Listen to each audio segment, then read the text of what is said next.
মোরগ পোলাও আমাদের ঐতিহ্যবাহী ও অত্যন্ত জনপ্রিয় একটি সুস্বাদু খাবার।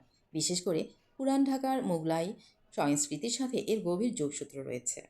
খাঁটি ঘি, সুগন্ধি চাল এবং বিশেষ মশলার সাথে মোরগের মাংসের এই পদটি যে কোনো উৎসবে আতিথেয়তার অন্যতম প্রধান আকর্ষণ। আসসালামু আলাইকুম ভিউয়ার্স, কেমন আছেন সবাই? নিয়ে এলাম আপনাদের জন্য ছোট্ট একটা রেসিপি, মোরগ পোলাও। তো এই মোরগ পোলাওয়ের জন্য আমি নিয়েছি এখানে মুরগি পিস করে কেটে নিয়েছি, সাথে গুঁড়ামরিচ এবং লবণ দিয়ে মিক্স করে নিচ্ছি মেরিনেট করার জন্য। তো এগুলো রেখে দিলাম কিছুক্ষণ, আধা ঘন্টা পরে আমি এগুলোকে ভেজে নিচ্ছি তেলের মধ্যে, হালকা করে বাদামি করে ভেজে তুলে নিব। এরপর আরেকটা পাতিলে, যে পাতিলে আমি পোলাওটা রান্না করব, সেই পাতিলে আমি আলুগুলোকে সুন্দর করে হালকা বাদামি করে ভেজে তুলে নিব। তো এই যে ভাজা হয়ে গেছে, আমি এই পর্যায়ে এগুলোকে তুলে নিচ্ছি। এই পাতিলেই আমি আবার পেঁয়াজগুলোকে ভেজে নিচ্ছি। এক বাটি পেঁয়াজ দিয়েছি এখানে, আমি বেরেস্তা করে তুলে নিচ্ছি পেঁয়াজগুলো। সাধারণত মোরগ পোলাও, পোলাও, বিরিয়ানি এগুলোর মধ্যে কিন্তু পেঁয়াজ বেরেস্তা খুবই অন্যতম একটা উপাদান। তো পেঁয়াজগুলো সবগুলো আমি তুলে নিইনি, কিছুটা রেখেছি এবং এর মধ্যে মুরগি কষানোর জন্য আদা রসুন বাটা দিয়ে দিলাম 3 টেবিল চামচ। সাথে দিয়ে দিচ্ছি টক দই। টক দই আমি সব দিব না, সবটা পড়ে গেছে এখানে, মানে যতটুকু টক দই আমার বক্সে ছিল সবটাই পড়ে গেছে। যেহেতু সবগুলো দিলে টক হবে, এই জন্য আমি কিছুটা তুলে নিয়েছি। আর এখন আমি ধনে গুঁড়ো এবং মরিচের গুঁড়ো দিয়ে দিলাম।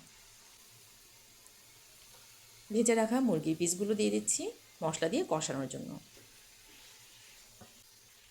ভালো করে কষিয়ে নেব। কিছু পর্যায়ে, মানে কিছুক্ষণ পর আলুগুলোকে দিয়ে দিলাম।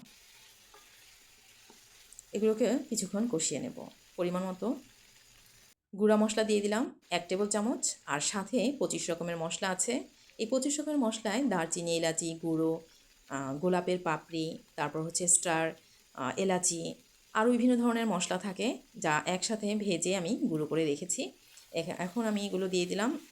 1 টেবিল চামচ পরিমাণ আমি দিয়েছি এই গুঁড়ো মশলাটা, আর সাথে লবণ, দুধ, পানি অ্যাড করব। মাংসটাকে কিছুক্ষণ সিদ্ধ করার পরে আমি চালটা দিয়ে দিব। কিছুক্ষণ ঢেকে রেখে দিব।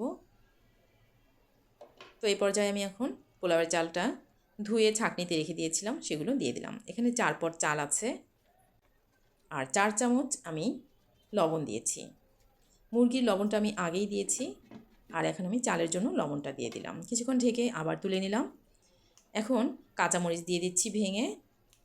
সাধারণত আস্ত কাঁচামরিচ দিলে অনেক সময় দেখা যায় মরিচগুলো অনেকে খেতে পারে না, ফেলে দেয়। তো এই পর্যায়ে ভেঙে ভেঙে দিলে কিন্তু পোলাওয়ের মধ্যে খুব সুন্দর একটা কাঁচামরিচের ঘ্রাণ হয় এবং খেতেও কিন্তু সুস্বাদু হয়।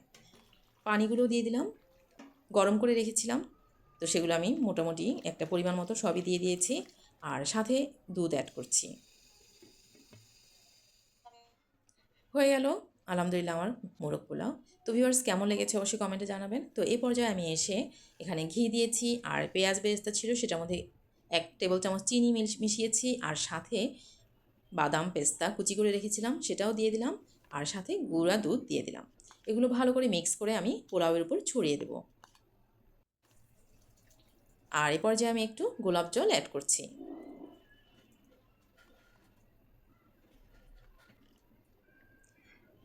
তো পেঁয়াজগুলো দিয়ে দিচ্ছি। তো ভিউয়ার্স, কেমন লেগেছে অবশ্যই কমেন্টে জানাবেন, আর ভালো লাগলে অবশ্যই এভাবে বানিয়ে খেতে পারেন, রান্না করে খেতে পারেন। আর লাইক, কমেন্ট, শেয়ার করতে অবশ্যই ভুলবেন না। আমি কিছুটা পেঁয়াজ বেরেস্তা রেখে দিয়েছি, যাতে পরে শর্ট পড়লে ব্যবহার করা যায়। তো এখন একটু ডেকোরেট করে নিচ্ছি পোলাওটা।